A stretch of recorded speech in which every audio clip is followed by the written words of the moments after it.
Hello again, everyone. Mic check. Mic check again. Mic check. Hi, everyone. Please feel free to continue eating. I'm going to give a few opening remarks, and then we'll kick off the evening. Once again, I want to thank everyone for joining us this evening. Tonight, we're going to explore the different and sometimes competing visions of conservatism within the Republican Party. In a few minutes, I'm going to ask our mediator to join me and introduce our speakers. Following their discussion, we'll open it up to questions from the audience before drawing the evening to a close. Oh, and I'm Jennifer Clemens, Assistant Professor in the Department of Politics, Philosophy, and Law. There we go. Okay. For those who have attended our events in the past, you know that UW Parkside is committed to providing our students with a nonpartisan education, that we prioritize and protect freedom of speech, and that we want our students across a host of ideological perspectives to feel safe to explore different policies and ideals on this campus. At Parkside, we endeavor to bring our campus, members of the university, surrounding communities, elected officials, those who think like we do, and those who do not, into conversation, that we might learn from one another. In this capacity, we acknowledge our history by showing gratitude to the First Nations peoples of Wisconsin for their significant historical and spiritual contributions. We pay homage to the leaders that built us in our incredible state, like Governor Tommy G. Thompson, who happens to be sitting in our audience this evening. Where are you? There you are.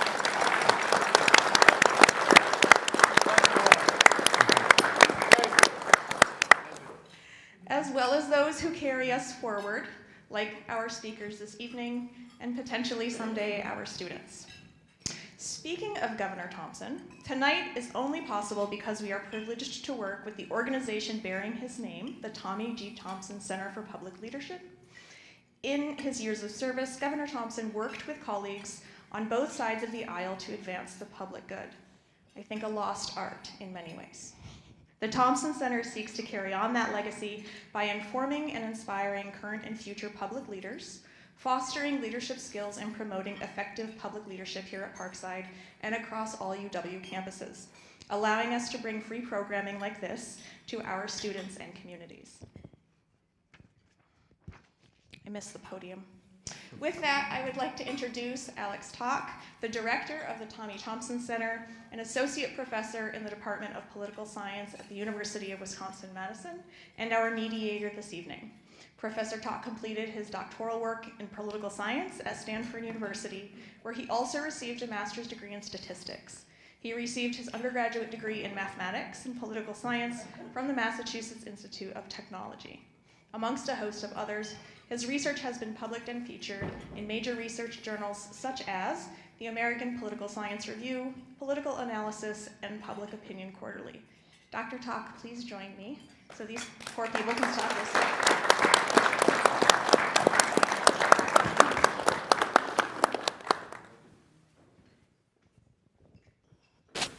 Thank you.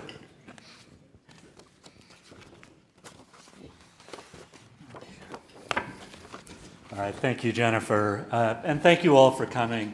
This is an event I've been wanting to do for a long time. So I hope this isn't an elaborate April Fool's joke, but if it is, you really got me. Nearly 65 years ago, roughly 100 young conservatives convened at the home of William F. Buckley in Sharon, Connecticut, for the inaugural meeting of Young Americans for Freedom. The statement of principles adopted at that meeting, now known as the Sharon Statement, has become a seminal document for the modern American conservative movement. It is a beautifully succinct and clear document. It is also a product of its time, not because those principles have changed, but because the issues we face have changed. At a time when U.S. foreign policy was built around containment, it stressed the need to defeat, not contain, communism. That principle is, in my opinion, correct, and was vindicated 30 years later by the fall of the Soviet Union. But it is also less directly relevant today than it was when global politics was dominated by the division between the free world and the communist one. Conservatism today is at a crossroads. Two visions have developed for a direction of the conservative movement and what conservatism means for today's challenges. This led to the release of the National Conservative Statement of Principles in 2022 and the Freedom Conservative Statement of Principles the following year. Both draw from the Sharon Statement and share many values, but they diverge in meaningful ways. If you lean conservative, these statements raise a key question: which direction best addresses current challenges? But even if you're not conservative, understanding the distinctions can help identify common ground or sharpen opposing strategies. And who knows, you might find ideas you agree with more than you expected. To debate the differences, we have a signatory to each of the statements. They also happen to be two of the best political commentators around. Representing the national conservative side, we have Emily Jashinsky. Emily is the DC correspondent at Unheard and co-host of Counterpoints with Ryan Grimm on the Breaking Points channel. She is a frequent guest on Fox News Sunday, Media Buzz, and the McLaughlin Group, and her writing has been featured in the Wall Street Journal, New York Post, Real Clear Politics, and elsewhere. She is a graduate of George Washington University, originally from Delafield, Wisconsin.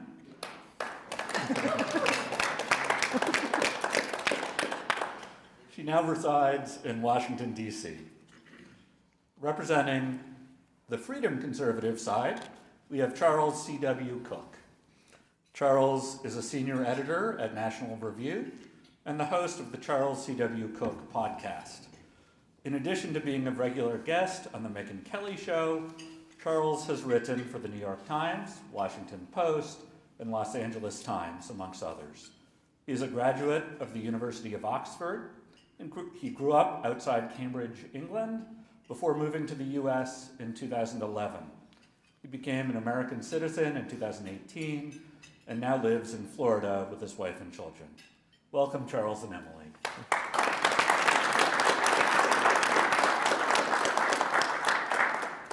I want to start by laying some ground rules. We'll begin with opening statements and then focus on a few topics where I see divergence between the statements before moving on to questions from the audience. There's a lot to talk about, so I'll try to keep answers to 5 minutes or so. So just to open, can you briefly explain the core of your principles, the principles you put forward, and why they're the right direction for the conservative movement and the country? Emily, since the National Conservative Statement came out first, let's start with you. Sounds good. Well, thank you so much, and thank you for having us and hosting this important conversation. It's important about this conversation about something that is so important, which is the fissures on the right. They are at a place where all of this happened before Elon Musk came into the Republican Party, and many other people came into the Republican Party. So it's a very interesting time to be talking about what the conservative movement stands for. And I remember back in 2023, the American Political Science Association asked me to do something similar to this out in Los Angeles. And it's always interesting for me because I have my foot in both camps. I've worked for Young Americans for Freedom, which obviously is the group that was founded by the Sharon Statement. The New York Times called it the seminal document of the conservative movement. And I believe very much in the Sharon Statement. And I don't see the Sharon Statement as being mutually exclusive with the National Conservatism Statement. And interestingly enough, I've never believed that the National Conservatism Statement and the Freedom Conservatism Statement are actually mutually exclusive in any respect other than tone. I think a lot of people in both camps would take them in directions that do conflict. Tariffs is probably one of the better examples that's being hashed out right now. But I actually polled the NatCon statement on free markets and the FreeCon statement on free markets, just so that we could compare them side by side, because to me it's a really interesting contrast. The NatCon statement says, We believe that an economy based on private property and free enterprise is best suited to promoting the prosperity of the nation and accords with traditions of individual liberty that are central to the Anglo-American political tradition. We reject the socialist principle, which supposes that the economic activity of the nation can be conducted in accordance with a rational plan dictated by the state. I spend a lot of time with people in national conservatism circles, and if they saw that segment divorced from NatCon, they would probably be like, this is old right pablum. This is the old Republican Party that prioritizes free markets and in favor, ahead of everything else. But here's the free con statement. Most individuals are happiest in loving families and within stable and prosperous communities in which parents are free to engage in meaningful work and to raise and educate their children according to their values. The free enterprise system is the foundation of prosperity. Americans can only prosper in an economy in which they can afford the basics of everyday life: food, shelter, healthcare, and energy. A corrosive combination of government intervention and private cronyism is making these basics unaffordable to many Americans. As somebody who's more in the national conservatism camp, I feel like there's not enough conversation about cronyism, crony capitalism, coming from my friends who still tend to emphasize free enterprise. So if I saw that statement, I would maybe not know that this is coming from the camp of the freedom conservatives, if I sort of divorced it from its context within that statement. So what that suggests to me is a lot of the fights on the right, a lot of this is people instinctively separating themselves into camps of new and old, and the fault line is Donald Trump. So it's sort of like, this is someone who is dispositionally supportive of Donald Trump, or somebody who is dispositionally still sort of deeply skeptical of Donald Trump, if not more, if not sort of morally offended by Donald Trump. And to me, that's where we find ourselves really divided between these two statements. That's why, for me, I'm still someone who's on Trump, like ambivalent, of two minds as a conservative. So, but I think most of the people who are in one camp or the other, people on the right talk about knowing what time it is a lot now. That's the real fault line between national conservatism and freedom conservatism. It's sort of a question of priorities. Many people remember when Ron DeSantis took on Disney. This was during the Republican primary. That became really fascinating as a study in contrast between new right and old right. Ron DeSantis' campaign was being architected by some intellectuals who came from that national conservatism camp, the new right camp, the post-Trump camp. Nikki Haley thought that her line in the Republican primary, her lane in the Republican primary, was to uphold the prior Republican Party's standards when it came to free enterprise, or priorities when it came to free enterprise. And the argument DeSantis made was Disney should not be getting, and Charlie's actually from Florida, so he can quibble with my framing of this, but DeSantis would say Disney should not continue to get this privilege from the state of Florida, which is a special tax zone that was set up by the legislature in order for Disney to operate Disney World. So he said the government granted this. It didn't just exist in nature. This is something the government gave to it. And if Disney is going to use its position as a privileged corporation to undermine family values, we're revoking this special privilege. That's a great distillation, I think, of freedom conservatism versus national conservatism. And what it doesn't say is that one side rejects corporations, right? It's not as though Bernie Sanders has infiltrated the Republican Party. If you look at the NatCon statement, at least, which still says we reject socialist principles. It's not quite like that, although it's framed like that sometimes, and there are some people who have come into the right who do take a different approach. But it's, J.D. Vance just gave a big speech to a technology conference in Washington, D.C. about how he thinks today's Republican Party and today's United States should be the hub of free enterprise when it comes to AI. These are not socialists, even though they sometimes get, I guess, decried as socialists. These are people who still believe in free enterprise and private business and support free markets. They just get sort of put into that other camp because they're willing to intervene sometimes when they feel as though there is conflict. And the last thing I'll say on that is fusionism was, the fusionist theory, Frank Meyer, National Review, the fusionist theory of the conservative movement was the three-legged stool. It sort of had libertarian economics, social conservatism, and neoconservatism. That's what defeats the Cold War. That's how many conservatives would see it. And I think the thing that we may disagree on is I thought that three-legged stool was wobbly because one of the legs, the leg that was the free market leg in the three-legged stool, was longer than the family values leg, to sort of torture this metaphor. And I think that's ultimately what a lot of this comes down. It's not that I don't believe in that leg, that I believe it needs to be there. It's more that I think it's been overemphasized at the expense of the other leg. So just as a sort of brief opening, I hope that was helpful. Yeah, excellent. Charles. So I agree with an enormous amount of what Emily just said. In fact, I agree with an enormous amount of what Emily usually says. I have one quibble, which I'll come to. I think the way that I would look at this is that the Republican Party in particular, but the conservative movement in general, for a very long time, has had the elements that are now fighting within it.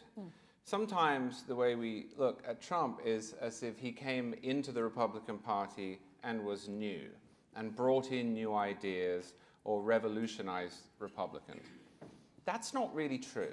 If you go back, for example, to the Republican Party in the 1950s, there were two wings on foreign policy. There was the wing that was led by Senator Robert Taft, which was non-interventionist. Sometimes it's described as isolationist. I think that's too far, but certainly wanted to withdraw. And then there was the Eisenhower wing. Eisenhower obviously prevailed in that fight because Eisenhower won the presidency. But the Taft wing did not go away. The same was true in the 1980s. Ronald Reagan very successfully synthesized the various parts of the movement, and in fact, he synthesized the vast majority of voters in the country into his coalition. But those tensions didn't disappear as a result, and so by the time you get to Reagan's successor, George H.W. Bush, in 1988, you have this latent irritation on the right that leads in 1992 to a primary challenge from Pat Buchanan.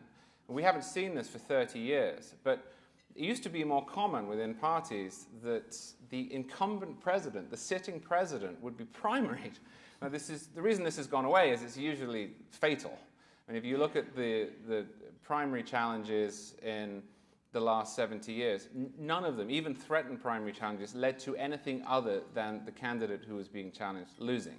And of course, that's what happened in 1992. Buchanan got around 20% of the vote in that primary, and then George H.W. Bush lost to Bill Clinton. If you look at what Buchanan was arguing in 1992, it sounds quite familiar to the developments that we have seen to many of the elements of the NatCon manifesto that were just referenced. You know, there's an opposition to NAFTA and a suspicion of free trade. There's a feeling that the United States is too engaged in the world, and there's a feeling that the Republican Party has become too captured by economics and is not interested enough in social conservatism. So that's always been there. And where I agree with Emily is that should be there. In fact, Republicans are the most successful when they manage to combine those constituent parts. Arguably, the way our system works, they can't win unless they synthesize those constituent parts. You need that for a majority. So I agree with a great deal of what Emily said. What I disagree with, I think, is that the flashpoint or the shibboleth here is Donald Trump. I think that the shibboleth here is what balance those two constituent parts are in. Now, we have already a fairly good example of what happens when you have a constant, that is Donald Trump, who has a shift in the balance of the ideology that sustains him, just by looking at the first term of Donald Trump and the second term. Trump came in 2016. He destroyed all before him, became the nominee, took over the party, fair and square. But when he was president, for various reasons, he was still somewhat, not subordinate, but he owed some of his success to the existing Republican Party. And so if you look at what Trump managed to achieve when he was president the first time around, a lot of it's pretty standard Republican stuff. The tax bill of 2017 was written by Paul Ryan. Those ideas had been percolating in Republican circles for 10 years if not more. The judges that he put on the Supreme Court and all of the lower courts that have yielded, from my perspective, terrific results, were vetted and had been the product of the Federalist Society, which had been founded in the 1970s and that had been driven by figures such as Antonin Scalia, who had been making the arguments that have now won the day, often with great disappointment and with futile results for decades.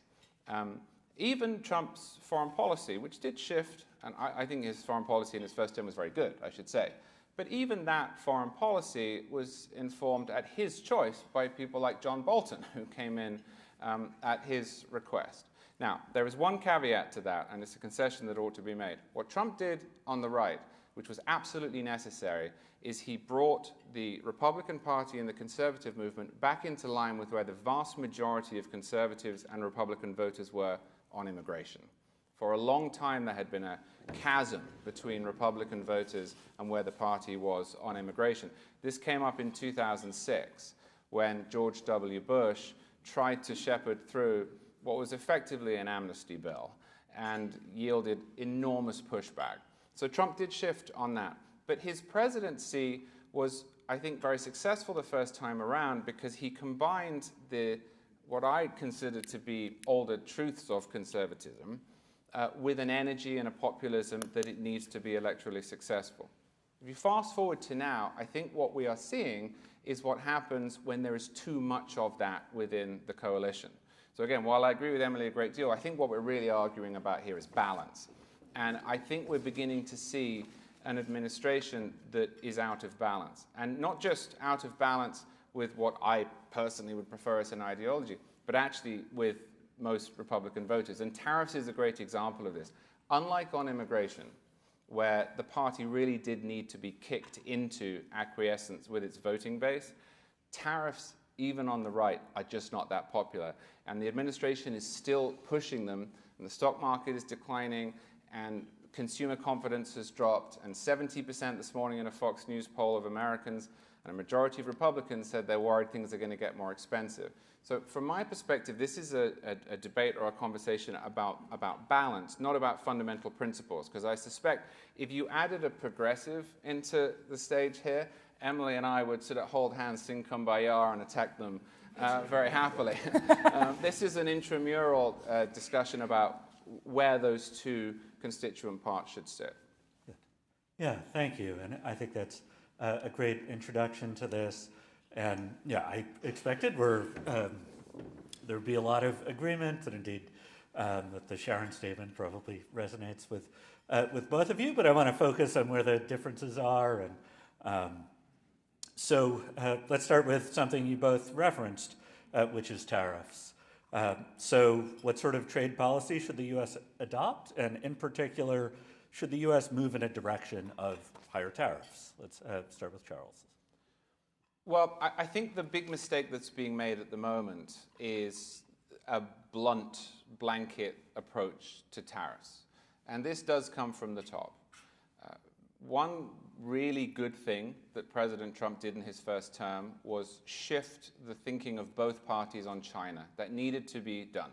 If you go back to the 1990s, when we really started to open up trade with China, the idea was that if we trade with that country, which is a communist dictatorship that has concentration camps for the people it dislikes, then they might become more American. They might liberalize. And it just hasn't happened. And I think Trump was right about that. I think Trump is right to acknowledge that China has some shady practices in its economic approach and certainly has military ambitions. The problem, as I see it, is that Trump's approach to tariffs, which to some extent lines up with the NatCon approach to tariffs, doesn't end at dealing with our enemies or making modest alterations to domestic economic policy, but it's almost a fetishization. I mean, if you look at the last election cycle, Trump said over and over, "I love tariffs." He said he wanted to be called Tariff Man. He said there was no more beautiful word in the English language than tariffs. He said that he wanted to replace the income tax with tariffs. He said that the United States would impose a 20 or 25% tariff on everyone. And so what we've seen now is the beginning of that. And the problem with that is that it doesn't do what I think, even as a free market guy, is arguably necessary. It doesn't deal with the problem of China, and it doesn't deal with the problem of certain countries putting themselves in violation of our trade agreements. Trade agreements, I ought to point out, that were signed and touted by President Trump. 2019, the USMCA, he negotiated that. He got Congress to pass it on a bipartisan basis. Then he described it as the best and fairest trade deal in American history. Now we've started a trade war with Canada. And we've started a trade war with Mexico. We might be about to start one with the EU. And so the question I always ask here is, one of my colleagues, Dominic Pino, likes to point out, is it's important to look at whatever rhetoric is being used in defense of tariffs and then see if you can, while keeping a straight face, append to the end, and that's why we need to start a trade war with Canada. Because in most cases you can't. And I think that the loss of focus on what needs to change here is the problem. It's not that there is any issue with dealing with our enemies, and I think it is fair, at least in some respects, to describe China that way. It's not that there is a problem with imposing tariffs on China. We did not have free trade with the Soviet Union, and we should not have had that. The problem is that we have alienated in quite short order our friendly neighbor to the north, our semi-friendly neighbor to the south, Europe, with whom we have a great deal of trade and should have a great deal of trade, and we've thrown domestic markets into turmoil, and we've thrown international markets into turmoil. So that you can count me out of. But if the question is, did Trump have something to contribute, did the national conservative movement have something to contribute in moving away from a Wall Street Journal approach that said all tariffs, all trade policy is bad, especially with regard to China? Yes, I think so. So I would like it to be much more focused. In other words, as I said at the beginning, I'd like to see the Trump trade policy from the first term, which I think was really successful and led to that great year in 2019, pre-COVID, when everyone loved the economy. 2009 was pre-COVID too. So yeah, that's true, but that wasn't a good year in the economy. So I do disagree with Charlie on this, and I'll start with the statement that you referenced from Dominic Pino, another Wisconsinite actually, also writes for National Review. I think there are plenty of good reasons to start a trade war with Canada, as a matter of fact. And you know what we saw from Donald Trump's roughly first month in office was, I thought, progress in a decent direction in terms of a trade war with Canada, because Canada was coming to the table and making concessions, not to the same degree that Claudia Sheinbaum was in Mexico, but Donald Trump himself was saying over and over again over the course of those weeks that he believed Canada was coming to the table and making some concessions. Obviously not enough, but he believed, and I think we did see, in fact, some onshoring happening. We saw some signs of it. Now, those don't always pan out. You can't cheer them too early, as I think some folks learned here with the Foxconn situation, very literally near here with the Foxconn situation. But all that is to say, not even my most hardcore conservative protectionist friends right now will privately defend the strategy of Donald Trump. I can, try to rationalize what he thinks is happening. I don't think his closest advisors know what's happening. I think that's his defense of his strategy internally, which is, it is utterly unpredictable, and that is the only way, this is his rationale, not mine, that is the only way to actually scare people into making dramatic structural changes to their businesses. And I think that's not wise. I don't think that's, the way that he's pursuing it is smart. Again, I don't think even my most hardcore pro-tariff friends in Washington right now are defending that behind closed doors. And this is sort of where I disagree with another thing Charlie said about Trump not being the fault line being sort of just getting the balance back or being out of balance. Because I think a lot of the people who are publicly defending Trump's tariff tactics privately disagree with them, but they don't want to fail the litmus test. The shorthand litmus test about whether or not they're loyal to Donald Trump. And if they do that, they don't just believe that it hurts them. I have some people, I know some people, they don't mind if Trump disagrees with them, or they see Trump himself disagreeing with them. It's more they believe it weakens the cause of fighting the powers that be. And that's kind of I don't think the media represents that well, but when you spend time with people who are sort of in those circles, that's really the way they see it. And that's where I sort of think that Trump still kind of is the fault line, because the issue of him in and of himself means that there's more public support for some of this stuff than there actually is. Now, I think I would go further than Charlie on tariffs personally. I think, I was reading today an article about an old New York Times investigation into what happened with Masterlock after NAFTA, and what happened to those jobs, what happened to the people's lives, what happened to the community. And it reminded me of another old article I recently came across. It was David Obey being interviewed by CNN, and I want to say this is 2010, right before Sean Duffy took over that seat and Obey stepped down. It was so interesting. He was talking to CNN about how he supported NAFTA and he supported WTO. But he regretted it because he was assured that there would be job training and that there would be programs in place to augment any of the economic losses, some of which were actually predicted at the time, and those sort of never came. So I guess my perspective on this is that balance, to go back to the question of balance, has been out of whack for a really long time, and it leaves us back in the situation where America functions as like a global bank. There's no reason that we should have an agricultural trade deficit. There's no reason for that. Some of this stuff, COVID was such a wake-up call, and I don't think Charlie would disagree with me on some of the pharmaceuticals in China, for example. Some pharmaceuticals, military equipment, this stuff, I think we realized how crazy our supply chain was and how much of that came back to unequal trade. And some of that I just think needs a really harsh corrective, and it will be a harsh wake-up call, and it will not be great for everybody's pocketbooks, but it will be good for everybody's pocketbooks ultimately. A short period of pain, and that is a horrible argument to make when you are a DC journalist. It's a very hard argument to make if you are a billionaire sitting in the White House, but I think that is a genuine point of disagreement. So one of the changing circumstances, I think, from the time of the Sharon statement is that right now, roughly a quarter of children in the U.S. are growing up in a single-parent home. I don't know what the number was in 1960, but I expect it's a lot lower, and that also puts the U.S. far ahead of most other countries, including Canada, the U.K., and Europe, Japan, and so on. So to what extent should government policy seek to strengthen the nuclear family? This is something I see referenced more in the National Conservative Statement than the Freedom Conservative one. And if so, how?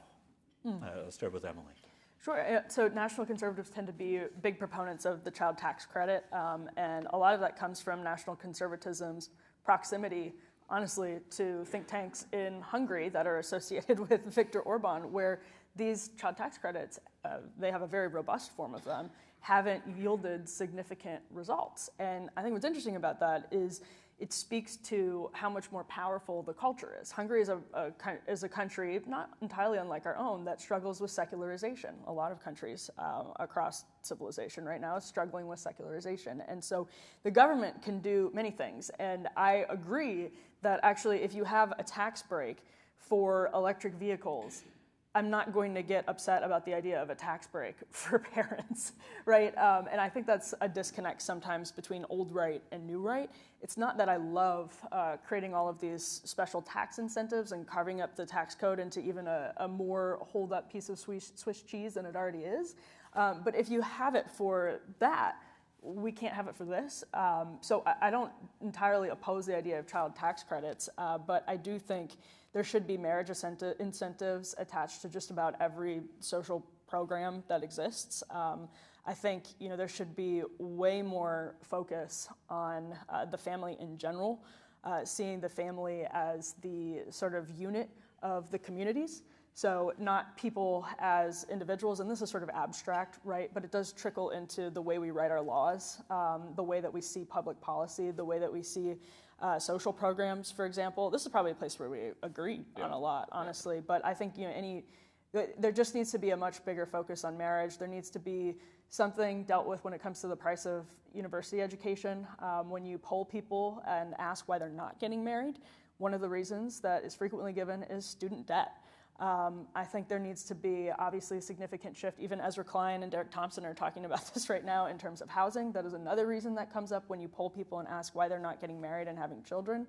We have made it very, very difficult to get married and have children, and I think the more people get married and have children, the happier and more stable our communities will be. So yeah, absolutely. I think sometimes people on the right forget how much, because the left likes to own this idea of student debt forgiveness, which from my perspective as a conservative creates zero incentives to actually bring down the cost of a college education and is not helpful. But at the same time, the moral end of helping people actually start their lives where they're not in a mountain of debt is a really good one for conservatives. So I think we just need to consider some of these issues through a totally different framework. And there may be some, I'm trying to think of where we would disagree on this, but there may be some disagreements, but I actually feel like a lot of freedom conservatives, they'll get really nerdy about child tax credits, but ultimately it's not the end of the world. Yeah, I think we do largely agree on this. I mean, the purpose of government in the United States is the first thing is to accept reality, or ought to be. And one of the great things about the American Constitution, relative to the constitutions of other nations, those that have them, is that those who wrote it believed that human nature was immutable. And this comes up time and time again in the Federalist Papers. They think that there is no great difference between man now than in the time of Julius Caesar, that man is virtuous but also sinful, that man is ambitious, that man is greedy, that man can be capable of great things and also of terrible things. And the Constitution is premised upon that, which is very important, because if you look at, for example, the utopian constitutions of the French Revolution, of the Soviet Union, they believe you can recreate mankind. Now, the reason I mention that is that if you go back to the founding, one of the assumptions, the reasonable assumptions, was that the fundamental building block of society, whether it was at a national level or at the smallest local level, was the family. So we agree on this entirely. I think it is reasonable for governments to promote this, and I think we have, just as an objective matter, seen what happens when families break down to the size of government and also to our culture. The nerdy stuff, as you put it, does matter. I think that's where the disagreements would come. Mm-hmm. I have no great objection to the child tax credit, but I do worry about some of the schemes that I hear proposed because, as you mentioned, we've seen them fail in Hungary. For example, Hungary passed a law that exempted all mothers from income tax. And the idea behind this was that this would encourage family formation and the rearing of children. What actually happened, and this is not a good or a bad thing, but it is completely separate from what they were trying to do, is that women now out-earn men in Hungary. That's a rational response to the change in the income tax code. But that's not a good thing if your aim was to create more children. And in fact, Hungary is now worse than the median EU nation in its fertility rate. Yeah. So trying to fix this matters. And as somebody who is skeptical as a general matter of government's ability to wave a wand and get the policy outcomes that it wants, I do think we have to be very skeptical of government's capacity to help here. But it should be trying to do that. That should be one of its presumptions. And that does mean trying to get rid of marriage penalties in the tax code, which still exist. It also means, and this is another area while we're agreeing with each other, that I think the NatCons are right about. One of the things that I have found really odd as somebody who leans libertarian or classical liberal on the right is this idea, which you have seen in fights, especially in Florida where I live, over the curriculum, that if the government intervenes in what children are taught in public schools, it is interfering. Well, those schools are run by the government. They are funded by taxpayers. They are literally created within the Constitution of the state of Florida as instruments of the government. Saying the governor is interfering with the public schools is like saying the governor is interfering with the government. Of course he's interfering with the government. He's the governor. They're the same word. And I think the National Conservatives have a really good point to make about this, which is that, look, if you're a private university, I don't want the government getting involved, unless they're taking a lot of money from the government and there are strings attached, in which case, if you take the money, you accept the rules. Equally, I think if you have private schools, if you have religious schools, if people are home educated, I'd like the government to stay back. But in schools that are literally run by the state legislature, it has got out of control. And we saw this in Virginia. It's really flared up with the election between Terry McAuliffe and who's your governor at the moment, the Republican in Virginia? In Virginia? Oh, Glenn Youngkin. Glenn Youngkin, thank you. I live in D.C., though, so cannot claim Youngkin, I'm sorry. sadly. I was trying to give you Youngkin. So. Yeah, But close. There was a moment where Terry McAuliffe said in a debate to Glenn Youngkin, parents have no idea what to teach their kids. That's our job. I think that is a crazy inversion of the social contract. And I think state governments in particular should push back hard against that. So that's a thing that the National Conservatives have brought to the table, Ron DeSantis has brought to the table that is important. And I actually, as Charlie was talking, there were some things that I think that the two of us would probably disagree on based on these fault lines. For example, Senator Josh Hawley, very NatCon, has a bill with Senator Bernie Sanders right now that would cap credit card interest rates. That, from my NatCon perspective, is fully in line, even though I love free markets and all of that good stuff. I think that is fully within the bounds of reasonable public policy. I think I'm more sympathetic to the cause of organized labor. Also have plenty of problems with organized labor, but more sympathetic to the cause because I think there's something important to families about stability, about not shopping around, not having to shop around and move to different places over and over again to find different work if you're being mistreated. And I think there are corporations. I look at the CEO class as a conservative between 2020 and 2024 during sort of this peak era of cancel culture, and I think, wow, these are a lot of bad guys. And if this is what informs their social policy, I wonder how they treat their workers. And it turns out that's very significant. So I think I'm probably more sympathetic to organized labor than Charlie, as I don't want to speak for you, but certain things like that. Can I argue with Emily about credit card fees? All right.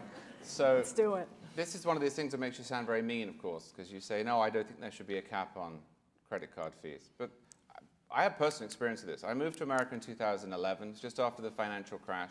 You cannot, when you move from England, transfer your credit rating. Not that my credit rating was particularly strong because I was 25, but I had one. I had none in America, which meant that to the banks, I was a complete enigma. I was a zero on the page. And that's a real problem when you move to New York City, because you can't get an apartment, that's the first thing that they check, and you can't get a credit card. And if you came over with negative money, as I did, then you are in a bit of a bind, at least until you've built up 2, 3, 4 paychecks. And so what I ended up having to do, and thank goodness this was available, was after searching around for ages and being turned down and turned down and turned down, getting this credit card from Capital One, where if I sent them $1,000, they would put it in escrow, and then they would lend me $1,000. The idea of that, of course, is that if I renege on my bill, which is capped at $1,000, then they have the money and they can send whatever difference back to me. But until they got that from me, they weren't going to do it. Also, the interest rate was something like 37%. That's very high, it's usurious, but it was a godsend because it started my credit rating rolling and it just gave me a little bit of breathing room every month. Now, if you cap credit card rates at 10%, you don't help families. What you end up doing is stopping people who are in my position, and let's be honest, people who are in much, much worse positions than I was in. I'm not comparing myself to people who were truly struggling. I chose to move here. I dealt with the consequences. You end up providing them with no options, and the only option that they have left is a loan shark or not to have the money at all. So that is an area where we disagree. I think basic economics makes that a bad idea. I don't think it makes it good for families. I think it makes it bad for families. And I just, when I see that Bernie Sanders has signed on to a bill, I'm presumptively against it. All right. So let's talk about another big one where at least there seems to be some disagreement in the statements as I read them, and that's immigration. And I think also one where the circumstances are different than in 1960, where the percent foreign born is back up to the level we haven't seen in a century. So what should U.S. immigration policy look like? And because I expect there's more agreement on the secure the border side of things, I want to focus especially on legal immigration and whether the rate of legal immigration should be reduced or the criteria modified or, for that matter, increased. So Charles, why don't we? So our immigration system is really quite bad. And It let you in. yeah, there you go. I'm joking. Wow, Emily.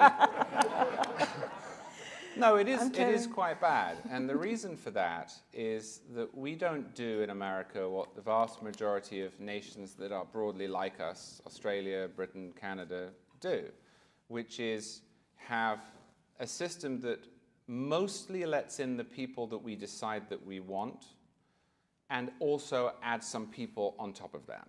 Now, what I mean by that is this. The vast majority of immigration into the United States is through what is termed chain migration. That is, it is the product of somebody who is already here. So let's suppose that we say, we really like this guy, he's got really solid education background, he's got a great job at a great company, and he comes in.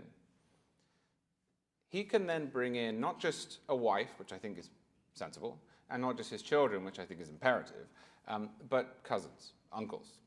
And this leads to the term chain migration all the way down, and it accounts for about 70% of our immigration. And the problem with that is that it means that our control over the system is quite limited, because once you've taken the first step, you've created all of these sub-steps that you then legally can't do anything about. So I would like to see an immigration system that reversed that. I think the Canadian immigration system is pretty good, that essentially assigns to every candidate individually a set of points based on their educational background, lack of a criminal record, yes, their ability to speak English. I would even add points, and this is a little controversial among freedom conservatives, on cultural affinity. I do think that there is, on average, a difference between bringing someone in from Australia and bringing someone in from Gaza, and I think we should account for that. But whatever you want to do on that, we have a point system, and then we also have a reserve for people who come in and then need to bring spouses or children, and then I do think we need to have an asylum policy. Now, our asylum policy has been hugely gamed, and that is a problem. But it is good to have an asylum policy. And if you look, for example, at all of the immigration we've had historically from Cuba, I think we should be proud of that. If you look at the immigration that we've had from the Soviet Union historically, I think we should be proud of that. So that's where I would start. Then on illegal immigration, I think, to me, it is a complete no-brainer. I think you enforce the border. If we need more laws to do that, then pass them. But largely, this has been the result of a lack of interest in enforcing the laws that we have. I think there is a fight on the right at the moment over due process. I am not in favor of some of the ways that President Trump has deported people without any due process whatsoever. This is not because I think every illegal immigrant should get an ACLU lawyer and spend 3 or 4 years using taxpayer money to litigate their presence here. It's because we seem to have deported some people who weren't actually the people we thought they were. Elementary due process is a really important American value, and I'm bothered by the fact the Trump administration has bypassed it in some cases. You do have to decide who is who. You do have to have some means by which people who are not who they've been told they are can appeal that. But in terms of the aim, I think we should deport as many illegal immigrants as we can, and we should make it very difficult for people to come in who aren't wanted here. And also, we should set up a system that deters people, which I will give the president great credit for this. We're already seeing. Just a quick anecdote on this. I came into Miami 3 years ago, and I had to get my global entry credentials renewed. And so they took me into this back room, and this back room where they process these documents also happened to be the room where the people who had come into the country illegally or didn't have documents once they got off a plane — you're not supposed to be able to do that, but they screw up sometimes — were sitting. And all I heard over and over and over again from these people when they were talking to the customs officer was, well, I thought I was allowed to come in. Joe Biden said that I could. That is the real thing. That is not propaganda. It is not Fox News nonsense. That is a real thing that people believed. And from what I can see right now, they believe they're not allowed to come in, which is much preferable. So I would have a generous immigration system where we bring in all of the people that we want. I would crack down on illegal immigration. And the last thing I'll say on this, I think we ought to, as a country, slightly value more the fact that it is a great economic advantage of ours that we are the place people want to come. This is one of the things that makes me very optimistic about the future, because I see foreign leaders in where I'm from, Britain, but France and Germany and Australia, and they make these statements. They say, we're going to be the hub of global AI. And I think, no, you're not. You're not. You're not. Because if you are really talented in computer science and you live in London, and your choice is stay in London, which is a nice city. I like my country of birth, but it's cold and rainy, and the taxes are extremely high, and the economy is moribund. Are you going there, or are you going to Silicon Valley, which I know has high taxes by American standards, but compared to Britain is Texas? You're going to Texas. We bring these people in. We bring them into our hospitals. We bring them into our research institutions and our big corporations. That is a superpower that this country has. It's one reason that in 2008, the size of the EU's economy and the size of the US economy were the same. And now the US economy is twice as big as the EU. A lot of that is high-skill immigration. So I want to keep both, and I see no contradiction between those two things. So if I can just clarify quickly on the legal side, assuming we switch to a more skills-based criteria, you would not want to cut the level overall. I don't want to cut it because I think that we want as many people that we choose to have in the country as possible. Also, we do have falling birth rates. Now, if that changes, I think you do start to look at your immigration policy. But we have a problem with our birth rates. And until that changes, the best way of dealing with it is to steal all the best people from everywhere else. Well, interestingly, that's predicated on getting the best people. And that's where it's been interesting. I was hoping that you would get to the economic part, because that's probably where we disagree. NatCons like myself, I mean, I tend to think that it's almost impossible to ignore the effect that low-wage earners, the effect on low-wage earners by the New York Times estimate 8 million new people, a net of 8 million new people just over the course of the Biden administration. I think a lot of free cons, I don't know about you, Charlie, will say that actually wages go up with high immigration. I don't think that's true. But on the other hand, this is where NatCons and free cons found themselves in major conflict over the Christmas break. If you were on X at the time, you saw Elon Musk and Steve Bannon in a pitched argument over H-1B visas, which Elon Musk said he would go to war over. I believe he's actually a beneficiary of an H-1B visa, and so are obviously many tech workers, but those pale in comparison to chain migration. It's not even close. The numbers are just wildly different. There's so much more immigration that's chain migration than there are H-1B visas. So I don't really have an issue with the idea of bringing the best people in, but I don't think the way that these systems are engineered right now actually are bringing the best people in. Charlie's an exception, but truly, there are real problems with the way the visa system works. That's in addition to all the problems with the illegal immigration system, which I went to the border in 2021 as the Title 42 question was pinging back and forth in the courts, and this weirdly brings us back to the Sharon statement. I was at a shelter in Mexico, and talking to this 21-year-old Cuban kid who had crossed the border and been brought back by Border Patrol. And he was still at this shelter waiting. He had claimed asylum via, I think it was CBP-1 at the time, the app the Biden administration created. He was from Cuba. He had been shot with a rubber bullet during the July 11 protests, if anyone remembers those. He's just a student. He just went out to see what the protests were and decided to leave. He raised like $11,000 to be able to fly at the time to Venezuela and then to be trafficked all the way up through Central America. And this is a story that you would hear dozens of times if you just spent 10 hours talking to people in northern Mexico at the time. And it was crazy because I left the border with a pit in my stomach, not for the reasons I expected, but because I met so many people who really loved America, who I just felt were going to come to the United States and then have the rug pulled out from under them after being trafficked, putting all of the money that they had. A lot of Haitians, for example, had lived in Argentina or Brazil after the earthquake, hadn't been in Port-au-Prince for years, and had saved up all of this money, paid it to cartels, came up to the border, slept in Matamoros for 6 months or more, then either illegally crossed or were brought in through the asylum policy. And as soon as this ping-pongs back with the Trump administration, they're gone. And the reason that the asylum policy existed is because of communism. And now we see Venezuelan dissidents. The Trump administration is putting likely Venezuelan dissidents, people with credible claims of fear, and deporting them back. And you think of Marco Rubio being someone who's involved in that, who has been very supportive of asylum for Cuban refugees and Venezuelan refugees. The way we are doing our immigration policy is just completely insane across the board. I think the economic side of it has just been underestimated. The effect that it has on low-wage earners, I just think has been underestimated by the right for too long.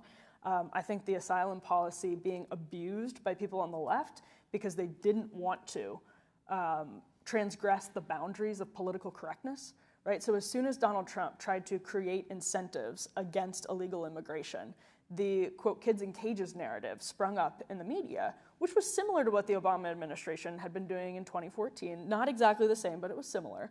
And because that narrative sprung up, Democrats framed themselves as the resistance to that. And so when Biden came in, it signaled to people, you would hear it from people at the border all the time. Biden says it's okay. Like, it came through WhatsApp to me, and this person got in, and they claimed asylum, so I can do it. And so it's tragic the way the asylum system has been abused. I think the conservative thing would be to actually protect and defend the asylum system, because those are people who deeply love America, many of them. And I was talking to a bunch of Haitians in Matamoros or Reynosa and asked them why they'd been sleeping in the street for 6 months. And the English was a little difficult, but I just said at one point, the American dream. And they all went, yes, that, the American dream, the American dream. And they were economic migrants. So there's a little bit of both. Like, there are people with legitimate claims to asylum from Venezuela and Cuba that we should be protecting and bringing in because they love America more than anyone else. And there are people who love America so much they were trafficked up to the border and waited just to get in. We should have a pathway for those people, especially because of the birth rate question.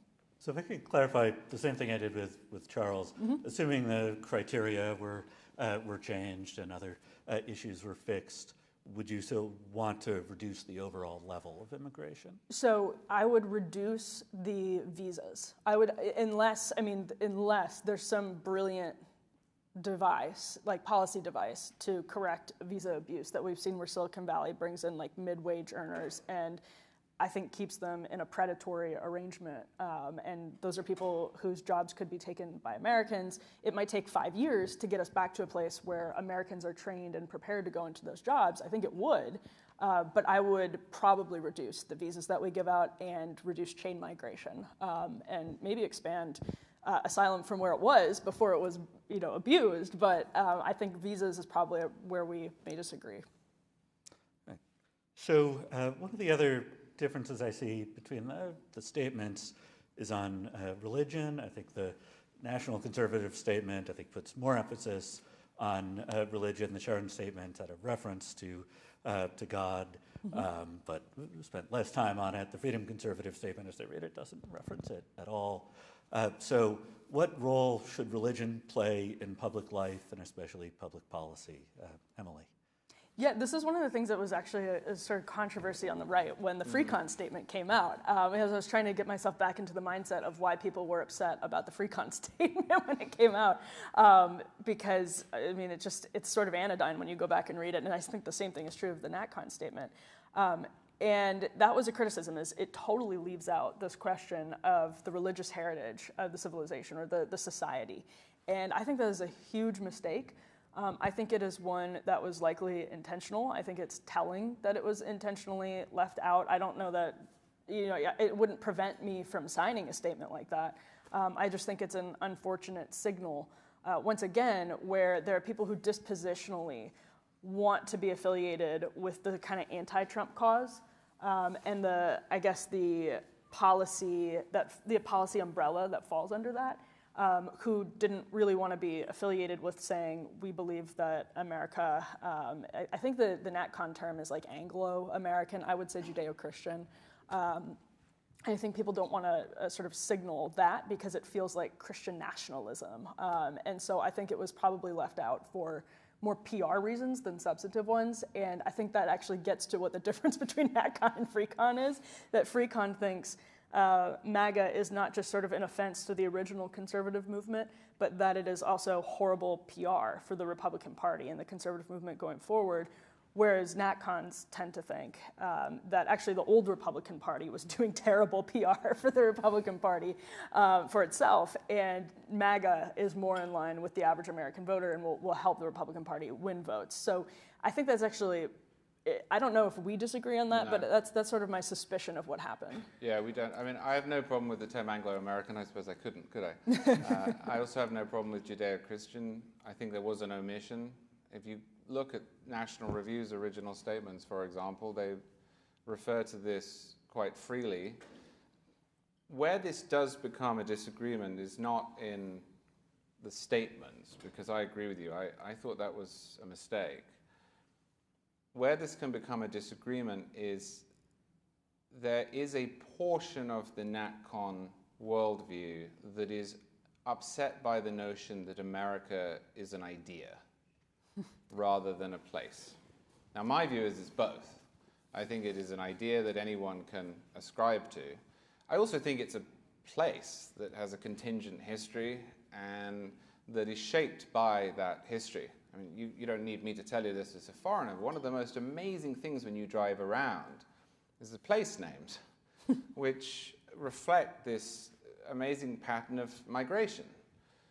Or foibles, for example, in upstate New York, where everything suddenly becomes Ithaca or Syracuse or Rome. Why? Because the governor of New York at the time was a classicist. Then you go out to California and you find that everything is Catholic in Spanish. And in Virginia, the northern part of the state, it looks familiar to me. It's all Prince William and Prince George and King this and so on. That is a nation. That is what a country, a place is. That is not just an abstract idea. But one of the great things about America that just doesn't exist anywhere else is that you can become an American. You cannot become Japanese. If I moved to Japan and then after 30 years I said, I am Japanese, everyone would laugh because I'm not. That's not what it means. And I do think that while I'm not accusing you of this or the NatCon movement in general, there is an element of it, and it's perhaps why they left this out, that can be very exclusive in that regard and that doesn't like the idea that anyone, irrespective of their religion or their origin, can come here and become an American. So I think we agree on this, but I think probably what you're seeing there is that play out between what I think is a too libertarian conception of America as only an idea, and on the NatCon side, what I think is a too nationalist idea of, no, you can't move here and become this because unless you belong to our blood and soil club. Right, because you are Muslim. Right. Yeah, no, I mean, it's a significant challenge in a lot of Western Europe, especially in the UK right now. There's this big debate over what it means to be English, to your point about whether you can be Japanese.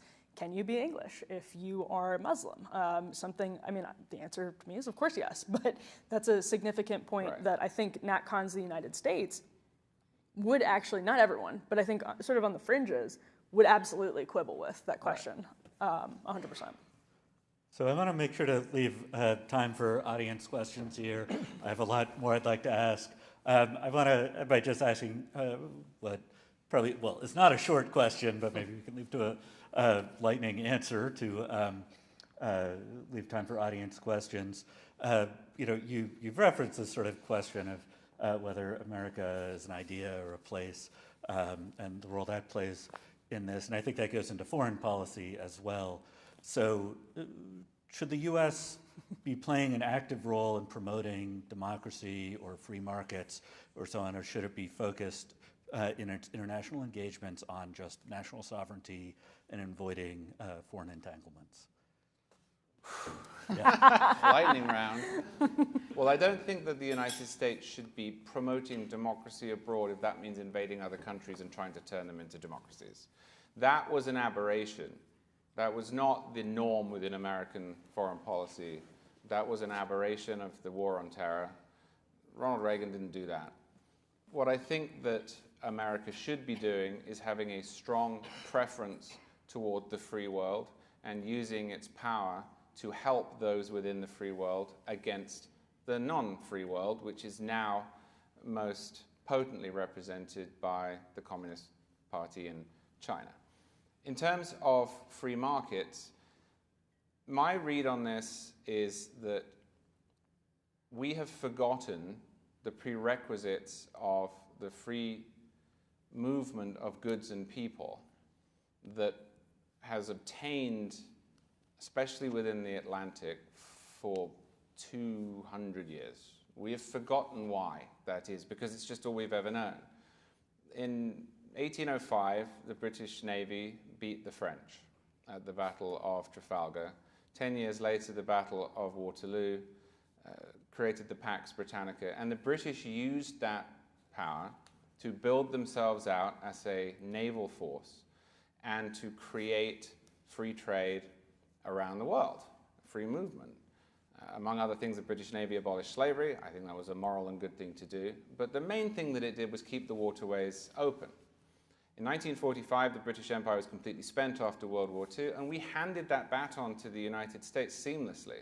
And the United States Navy has played that role since. This is why I think that the Trump administration's strike on the Houthis was a very good idea and was in no way a repudiation of Trump's promise to keep us out of unnecessary foreign wars. This was about the integrity and use of the Suez Canal. These people had attacked American ships. And if you go right back to the founding of the Republic, right at the beginning, the first thing we ever did on the world stage as a country was take care of the Barbary pirates. That's why we had a navy. That was Thomas Jefferson, who was not a neocon.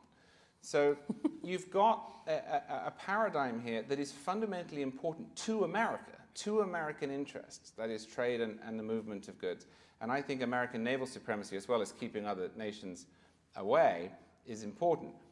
I also think that it is important because the question that inevitably arises, as it did under the British Empire that preceded it, is, okay, who else? If we don't have naval supremacy, who fills that void? There's no one we like who can.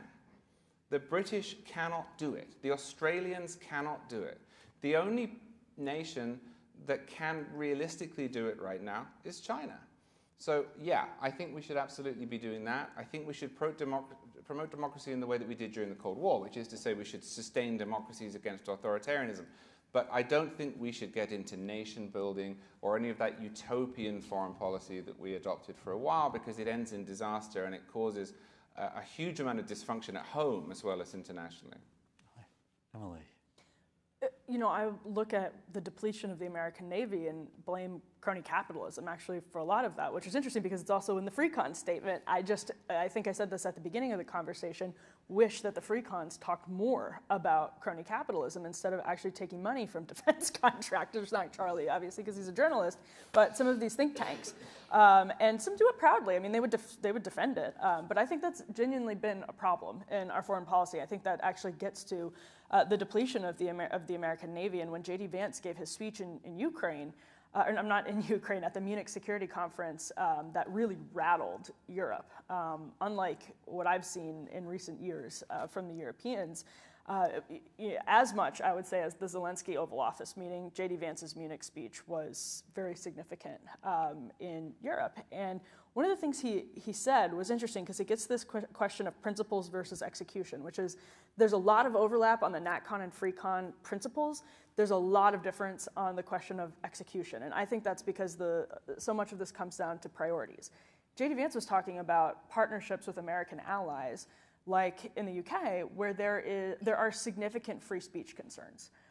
And he was making this argument that it's not necessarily the partnership that's bad, it's just the lack of sort of American power, like America throwing its weight around, to actually coerce our own allies into better behavior, which is very interesting because a lot of NatCons would almost disagree with that and would say, well, it's not our job to tell the UK how to live. It's not our job to tell Africans how to live. Like, let's just deal with America. But I don't necessarily agree that that's the right way to approach things. I think we probably do disagree on Ukraine. We may disagree on aid to Israel, but it's not because I'm anti-Ukraine. I think it's been an incredible stand of bravery. I think Israel is an ally. So it's not, and that's the same with most national conservatives, which are staunchly pro-Ukraine, or staunchly pro-Israel. And in the first Trump administration, we're arming Ukraine when the Obama administration didn't. So much of this is, I feel like, personality and just kind of beefs that get these issues then end up being caught in the crossfire of these like beefs between think tanks and journalists and policymakers, and we think that they're more substantive differences than they actually are. Well, thank you both for answering my questions. I will step down from my role, but Jennifer has a microphone, and we will open it up to questions. Excellent. Alex talk, everyone. Thank you, everyone. So I have two people who are going to walk around with microphones and hand you the microphone for your questions. So if you will give me a minute, we'll get that started. I will start over there, and then I will move over here. So hang on just a second. Y'all did awesome. It's cool to learn from cool people.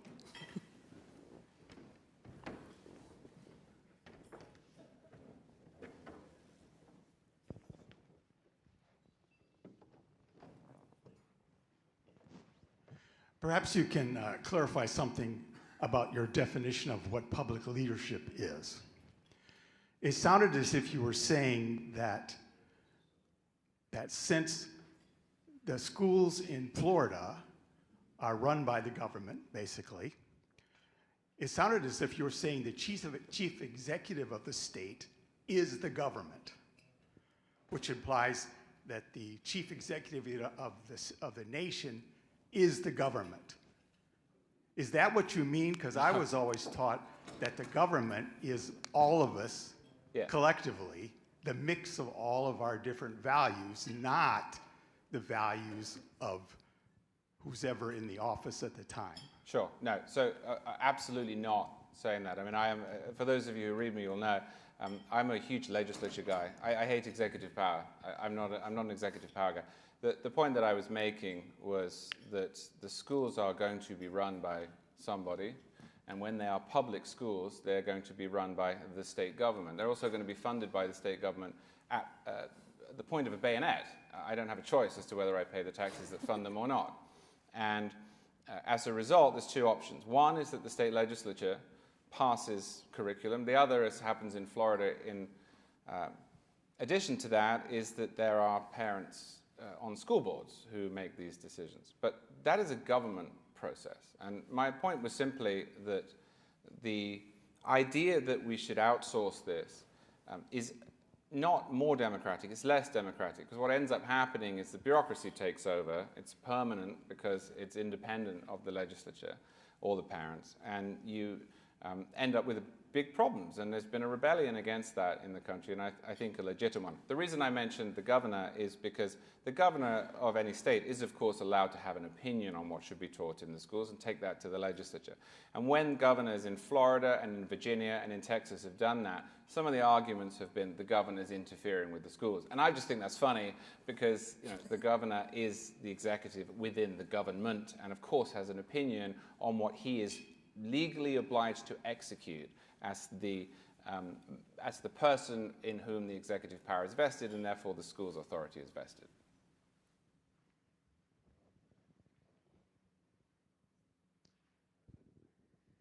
So given kind of your two different perspectives here on conservatism, in the last election we saw a lot of movement to the right, young people, American Indians, blacks, and so on. Which one of you takes credit for that? What policies, what policies or perspectives do you think effectively brought about that change? Well, I think that was because there was a temperamental change in the Republican Party after Donald Trump. I think Donald Trump was the leader of that. It doesn't mean that I agree with it. I don't, I'm not involved in the Republican Party, so I don't have to make those decisions about what's good or bad for the Republican Party, what's ethical or what's not for the Republican Party. And thank goodness I don't have to do that, because it doesn't sound like a particularly fun job, though some of you may have it. Not particularly alluring to me.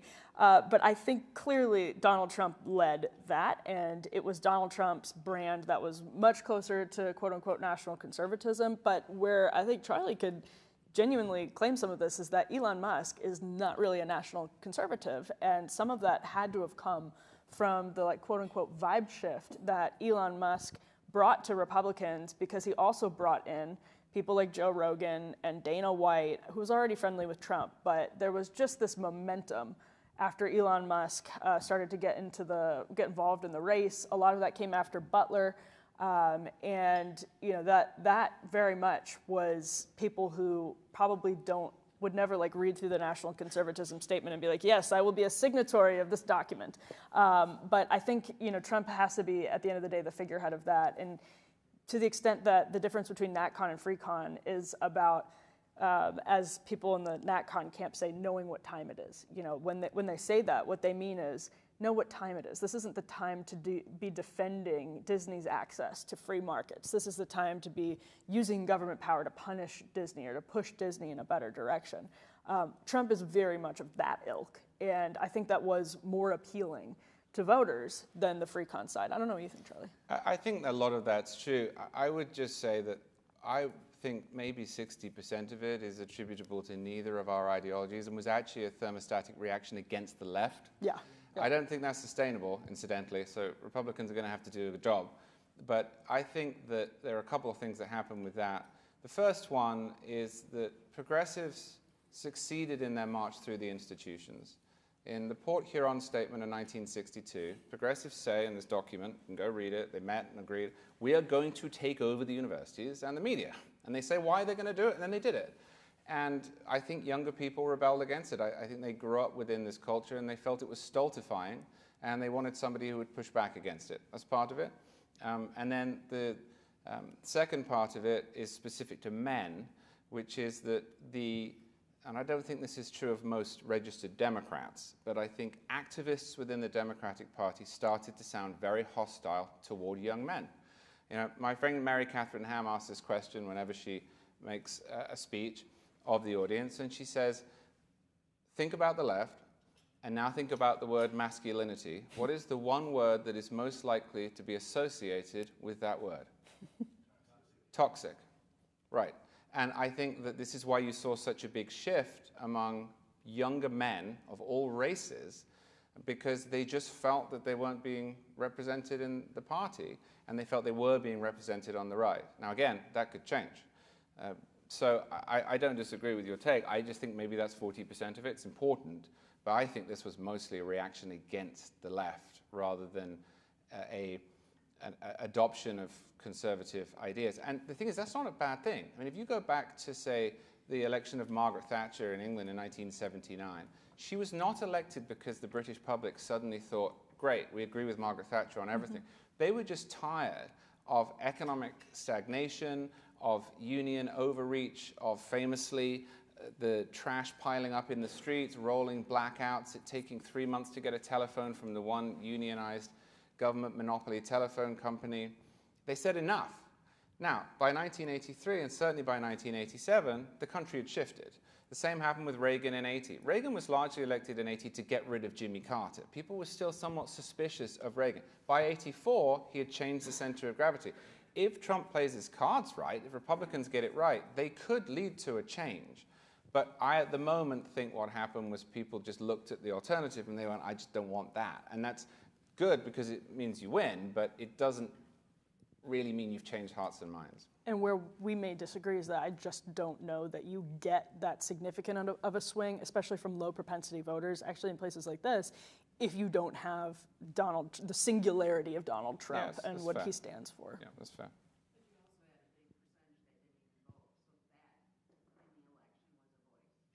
Yeah. Mm-hmm. First of all, thank you for the multi-topic. I wanted to zero in on China, but I wanted to come at it from the American dream standpoint. I think we can say Trump got elected by people, Americans who wanted the American dream, and I think that's a theme.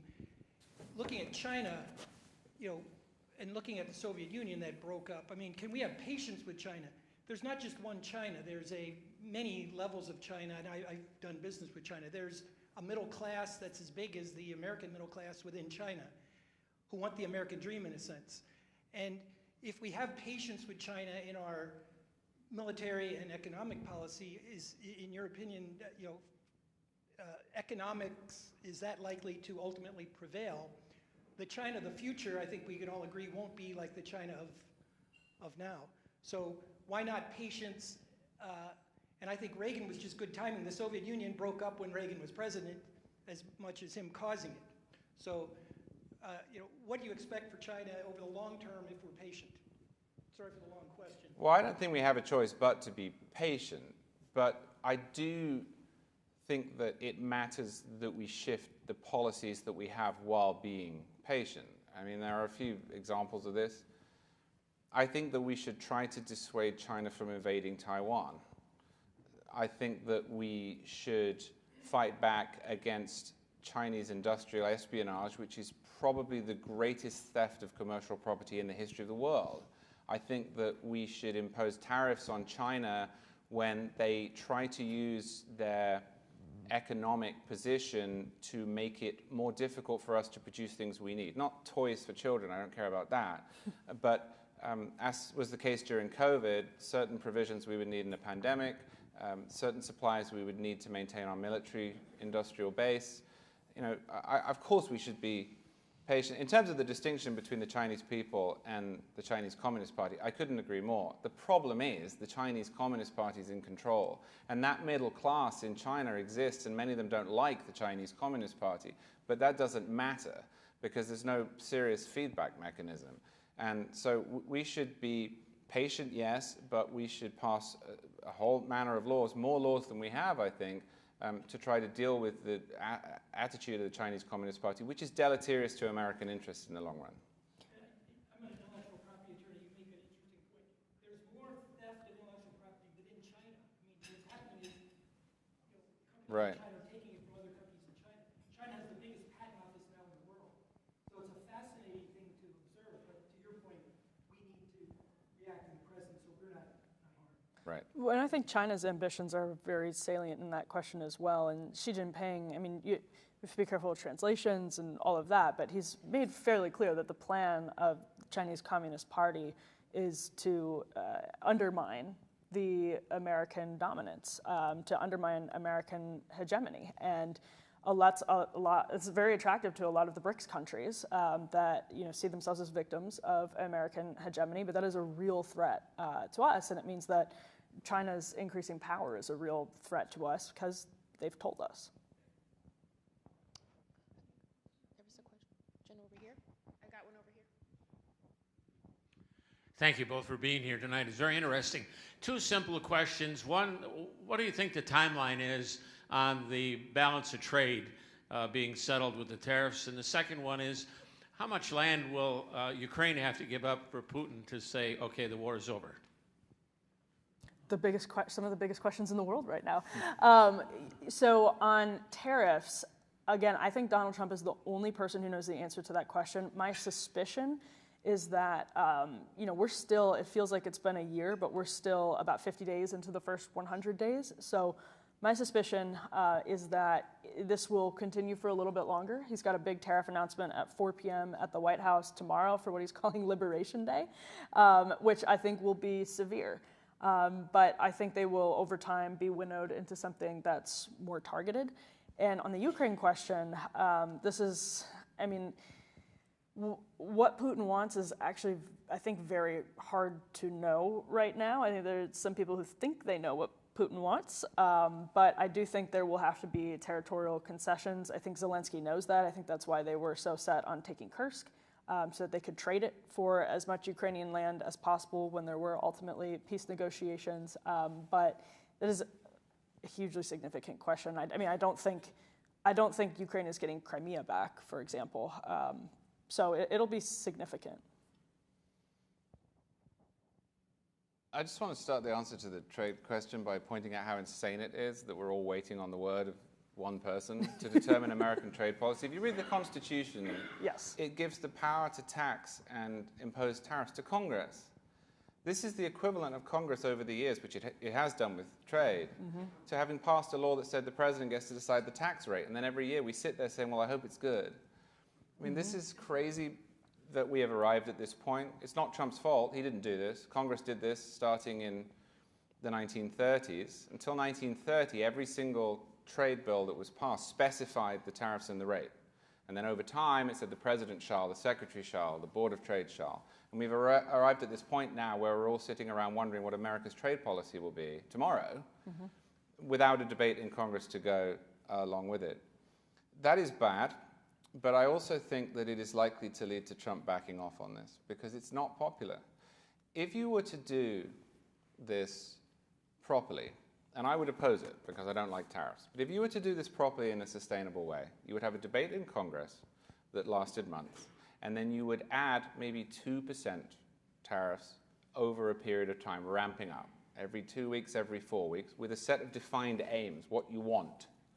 And you mentioned Emily, about Canada backing down. This is an area where we disagree. I don't think Canada has much to back down on.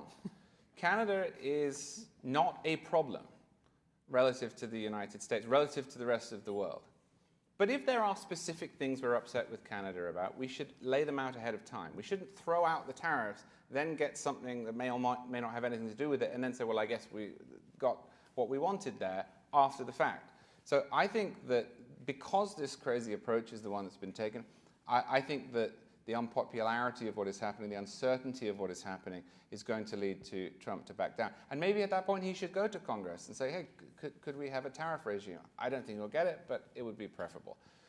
On the Ukraine question, I find this genuinely tragic to have to say, but there are two things that have led to the current situation in Ukraine and to Ukraine probably having to give up a bunch of sovereignty.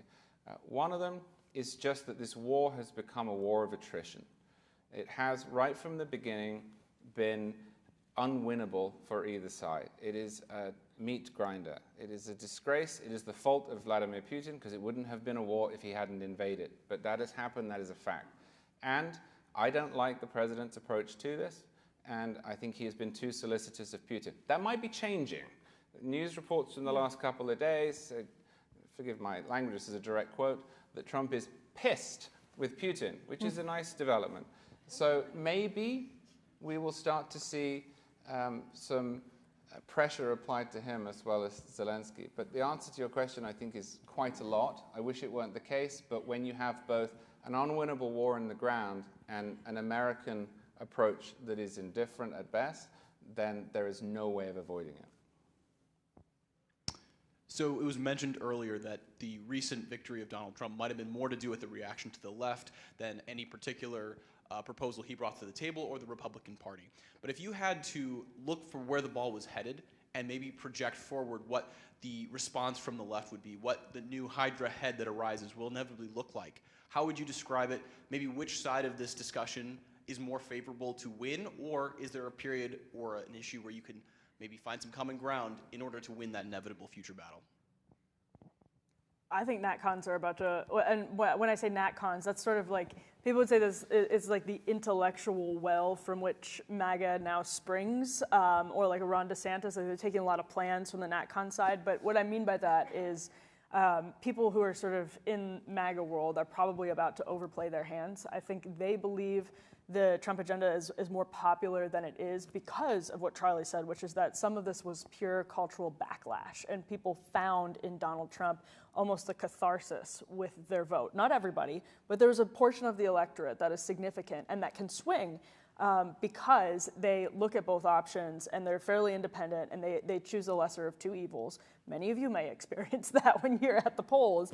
And Donald Trump just felt, as crazy as it seems to people in DC and in media, and this may be the single disconnect between media and average Americans, he felt like the lesser of two evils when you put him up against Hillary Clinton and Kamala Harris. And to almost 50% of the country, the same thing in 2020 with Joe Biden. That was a very close election. And so I think because of that, conservatives are going all in on some stuff that's like a little weird too. It just like smacks as weird, or it's coded as weird. The problem is that Democrats are having a really hard time landing on a coherent response. And that's fine. I mean, parties should be divided. The right is divided. Republicans are very divided. These parties are always going to be divided, and a lot of these divisions go back. But in 2017, they started to win in the midterms when they settled on this idea of the resistance, right? Like they were able to actually, as goofy as I think it sounded, and as much as I think it ultimately came back to bite them in 2024 after the lawfare campaigns played out, I think you kind of knew what Democrats stood for if you were voting in 2018 or 2020, and that was the resistance to Donald Trump. So it gave you something that you're like, okay, that is better than whatever Trump is, and that was enough to swing people over to Democrats. And so that's sort of the situation as I see it right now, but I think what we've seen over the last couple of weeks feel to me like Republicans being very high on their own supply and saying, yep, we can round people up, and maybe a hairstylist who was in the country legally will get caught up in all of this and be deported to El Salvador, even though he's Venezuelan, but it's okay because people want mass deportations. It's true. Mass deportations poll very well with the American public. Most of the American public is in favor of, quote, mass deportations when you poll it. That doesn't mean they're in favor of what they did. And so I think there's some misreading, and just when any political party gets that momentum, the snowball starts rolling down the hill, and it's hard to be careful. And Republicans are not. I don't think Republicans are being particularly careful right now. The student visas example is another excellent one. What happened with the Tufts student who there's a surveillance video, if you haven't seen it, of her being accosted by ICE agents on the street, and all the government has pointed to so far is an op-ed that she was part of 4 people who wrote an op-ed that was critical of Israel. And so maybe there's more. Maybe the government will produce more evidence, but it hasn't been produced so far. So to a lot of Americans, just look at that and they're like, yeah, I don't like these kids on campus who are, tearing doors off their hinges and making a mess of things. I also don't think that's right. And so when you're in the lesser of two evils dynamic, and one party is feeling really good about itself, you can get into some dangerous territory. Yeah, I mean, I agree with that entirely. As I said at the beginning, I think the party needs both wings to win, and I think the movement has always needed both sides to argue and produce good results. And as Emily says, you're now seeing the NatCon side more than the FreedomCon side having its ideas put into action, and that's where it's going to get its wings clipped. Because there were 20 years where it wasn't so much FreedomCon side, but the establishment on the right had its ideas tested, and it provoked a great backlash. No Child Left Behind, Medicare Part D, the Iraq War, and an immigration approach that was just totally out of step with conservatives and, frankly, with the median voter in the country.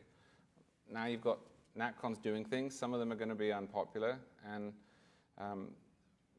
the result of that should be a good rebalancing, right? I mean, it's not the case that the public is right about everything. Of course it's not.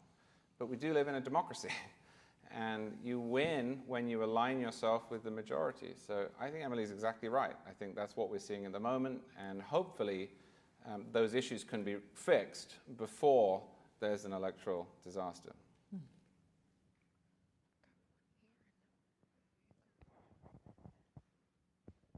We'll take 2 more. Go ahead. All right. I'd like to approach it from a little different point of view. The issues you brought up are great. I mean, it enlightened us. By the way, I don't have to read the Wall Street Journal tomorrow morning. I got all the info right now, tonight. But anyways, look at it from the entrepreneurial spirit. Our founding fathers, there was an idea, it was a vision. the war, 1776. Of course, it took a number of years to develop the Constitution and all the articles that go along with it. Okay, that was building through the spirit of their idea. So fast forward it to now to our president, and it can also be supported by Musk in his private business life, an entrepreneur. An entrepreneur is, let's get it done, we have a problem, let's solve it, let's move on and go to bigger and better things. Trump came from the same background in his real estate building empire. So with that type of management behavior, never involved with the establishment, unless they want to get something done, they come into the White House, now in the rule. So they are creating this fault line that you're talking about. In my opinion, it's good because of the fact it's disrupting the status quo. And I think you mentioned, Charlie, about Congress not doing their job because they get too many other things. There are other interests and elections coming up. You got to take care of that business instead of the business and the will of the people. So would you comment about the entrepreneurial spirit, the style of Donald Trump that is against the past many presidents we had, which was more managerial, bring it into committee, let them figure it out, and I'll come out and find the public bullet points that everyone's going to like? Well, it can be good. There are good elements to it. There are aspects of Donald Trump that shake things up in a good way. But the US Constitution is very different as a structural document than you would find in a company, and for good reason. I mean, many companies, and I don't want to change this, but many companies are run by one person or by a board of 10 people. The American government fractures power by design. It gives most of it federally to Congress, some of it to the president. Most of what's given to the president has to go through Congress. And the federal government itself, relative to the states, is very weak. The states are where most of the authority resides. So I think that looking for an entrepreneur president can be useful if by that we mean fresh thinking or an unwillingness just to go along with groupthink. But I think many of the problems that we just described actually flow from this, which is Trump wants to be in charge of tariffs without Congress. Congress has given him that power because he doesn't want the fine print. He wants to find an act from 1798, the Alien Enemies Act, say that it gives him the capacity to deport anyone without due process, and do it. And that's just not how the country's set up, and nor should it be. So finding that balance, again, is going to be important for him. And I think, as Emily suggested, there is a feeling on the right at the moment that I don't like, which goes a little bit like this. Trump won this massive victory. That's not quite true. He won a decisive victory, but it wasn't massive in the way that, say, Reagan's victory was massive or Franklin Roosevelt's victory was massive. He won this massive victory. He will always win. The left is vanquished, and now the public deserves to get what it asked for. Well, there's still half the country doesn't like it. We still have 50 states. We still have a constitutional order, and they're running into some of that. And some of the stuff they're running into is really annoying. There are a lot of judges who are abusing their power to stand up, create nationwide injunctions because they don't like a given policy. Some of those judges are doing their job, though. They're supposed to be there, and the response to it is to work their way up the system. So I half agree. I think it can be good to have those people who come in and see things in a fresh way, but we don't want an entrepreneur-in-chief. We want our constitutional order, or at least I do. And I also half agree to the extent, but from a different direction, which is, and we may not disagree on this, but something that is consequential is what people like Russ Vought, so the head of Trump's Office of Management and Budget, are really serious about, which is the unitary executive theory, something that Richard Nixon tested and then Congress pushed back on it. But it's this idea that because all of these agencies have sprung up since Woodrow Wilson came to town, and then FDR and Lyndon Baines Johnson created these agencies. Actually, Nixon himself created some of these agencies. They have hired hundreds and hundreds, thousands of what you hear conservatives like us call unelected bureaucrats. I will defend that term because they're often making policy on the fly every single day. And sometimes this rankles my friends on the populist left when the revolving door sends somebody from Chevron into the EPA who ends up making policy without any presidential check on that, because the president couldn't possibly oversee what's happening. And no president, even, like, honestly, not even Nixon, and we know why, because Donald Trump is somebody who, like, thrives on upending the status quo. And so Trump thinks he has this political mandate, and I think to some extent he does, to come in and act like a political entrepreneur in the bureaucracy. But the unitary executive theory is also in some ways being expanded, well, maybe not expanded, but is being wielded in ways that undercut everything conservatives were against during the Obama administration, which is legislating via executive actions, executive orders, dear colleague letters, which does put more power in the executive than should be rested with the executive. Obama made immigration policy with executive orders. Trump is making immigration policy in ways that go beyond just reversing bad policies via executive orders. And so on the one hand, yes, the executive should seize back a lot of power that has been forfeited to these agencies that are staffed with thousands of people who may or may not be in line with the president's agenda at any given moment. That's great. On the other hand, I think as people are seizing executive power rightfully back, they're seizing some power back that actually should belong 100% should belong to Congress, and hopefully it doesn't get too bad in the judiciary, but that's possible as well. I'm being signaled for time here, and our speakers are far too kind to ever say, no, we're done, we're walking off the stage. So I'm going to wrap it up. First of all, I would like to thank the both of you for taking all of this out of the headlines and putting it in a way that we can actually talk about it, right, and do so constructively.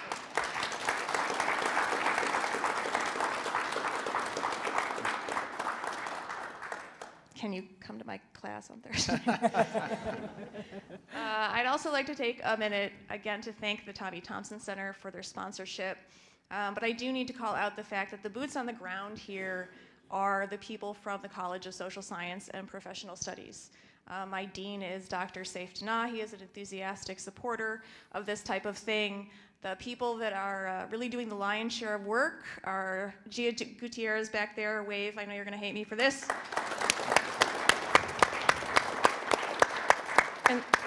And look at her dreading it. And Denise Olstinsky, who's standing back there.